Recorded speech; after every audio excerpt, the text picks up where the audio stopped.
ஒரு ECG test எடுத்து நார்மலான்னு வந்தா ஹார்ட் அட்டாக் இல்லைன்னு ஆயிடாது. ஏன்னா எல்லா வகையான ஹார்ட் அட்டாக்கும் இசிஜில ஃபர்ஸ்ட் தெரியாது. அதை முதல்ல புரிஞ்சுக்கோங்க. ஃபார் எக்ஸாம்பிள், ஒருத்தருக்கு லெஃப்ட் ஆர்ம்ல பெயின் இருக்கு, லேசா செஸ்ட்ல ஒரு டிஸ்கம்ஃபர்ட் இருக்கு. பக்கத்துல ஒரு டாக்டர் போய் பாக்குறாரு, இசிஜி எடுக்கிறாங்க, பெருசா அப்நார்மலிட்டிஸ் எதுவும் கிடையாதுங்கன்ற மாதிரி சொல்றாங்க. பட் ஆனா ஃபர்தரா எவாலுவேட் பண்ணணும்னு சொல்றாங்க. அந்த டைம்ல இசிஜில தான் பெருசா எதுவும் ப்ராப்ளம் இல்லையே, நம்ம வீட்டுக்கு போயிடலாம், நாளைக்கு பாத்துக்கலாம், நாளன்னைக்கு பாத்துக்கலாம் தான் இருக்கக்கூடாது. ஏன்னா எல்லா ஹார்ட் அட்டாக்கும் இசிஜில மட்டும் கிளியர் கட்டா தெரியாது.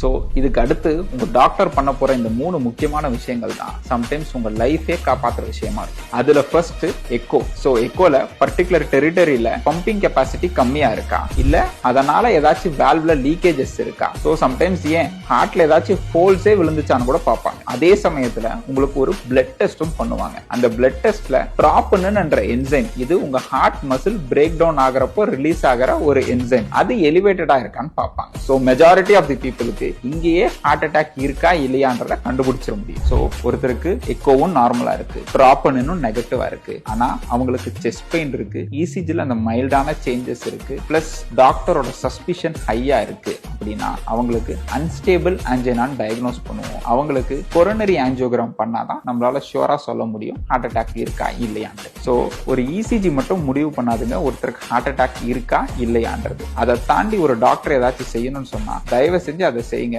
செல்ஃப் ட்ரீட்மெண்ட் பண்ணாதீங்க.